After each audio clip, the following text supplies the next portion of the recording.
It's Spooky-ween. Do you know what that means? Everyone is cosplaying as their favorite characters.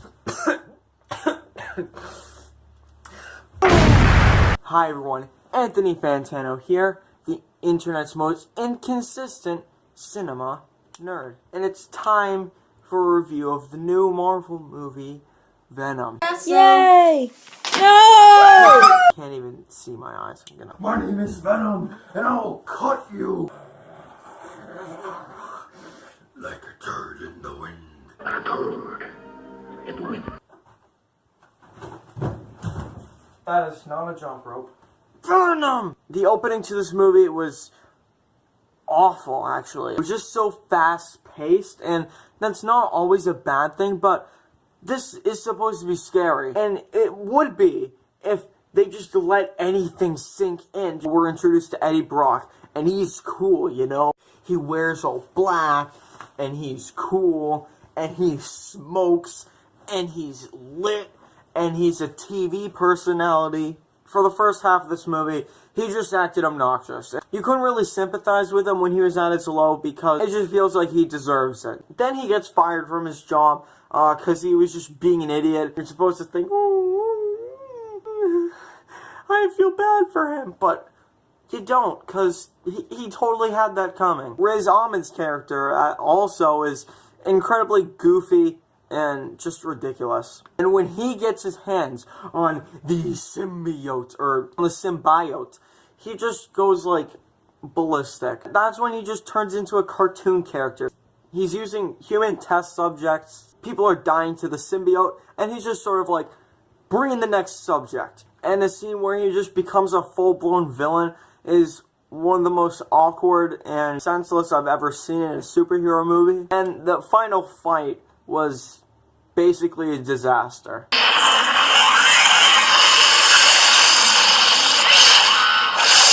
But then Eddie Brock gets possessed by one of the symbiotes, Venom. This is where the movie actually starts to get better. Overall, the visuals in this movie were mostly pretty good, even if some of the designs were a little odd. But then we get to Venom's voice, his thoughts in Eddie's head.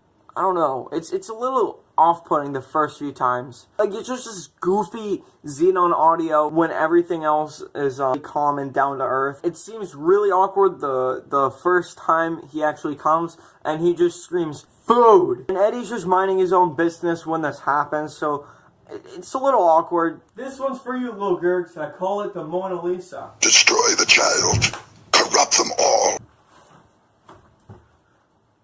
What the heck was that? These are their planes, people! Eventually I did get used to it, but the first few times it did seem really awkward. The first legitimate fight scene in the movie where Eddie was just completely possessed by Venom was actually really compelling. He's just looking around in terror as Venom just controls his body and makes him do all these things that he doesn't want to be doing. He's like shooting like freaking webs out of his hands and like killing people, and then he runs away and he drives a motorcycle and he almost dies, and then he breaks his leg, and then he has no choice but to just let it happen. It was sort of like the movie Upgrade, but it had Spider-Man characters, so you're gonna watch it. And although that was a fantastic scene, I think what takes the cake for the best moment in the entire film is much less significant. He's just at a convenience store and it gets robbed. He just has to hide.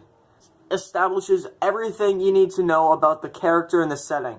He is weak and scared, and he's forced to live under this chaos that devastates the city. Eventually the banter between Eddie and Venom actually becomes sort of regular, and while this might sound like a problem, it actually does get really funny. The tone to this movie was really inconsistent. Sometimes it was just a full-blown comedy, other times it was a horror action movie that you had to take seriously. It didn't always sell as either. A few jokes in a horror movie and a few scares in a comedy movie, those work. But when you try to do it half and half, it's not as practical. I've literally done 2 trailer talks in between this and the last actual movie review I did. Yeah, this movie sort of mad. I'm gonna give this movie a C. This probably wasn't the best movie to give the yellow flannel. First, I will devour your limbs, then slurp your bone marrow. Then I will consume your head whole. Get out. That's what you get when you interrupt my movie reviews. Stupid cat. Alright, see you guys later. I'm Gurgly Turtle. All of you, have a fantastic... shout out to my boy, Isaiah. You're a goat, man. Bro fist.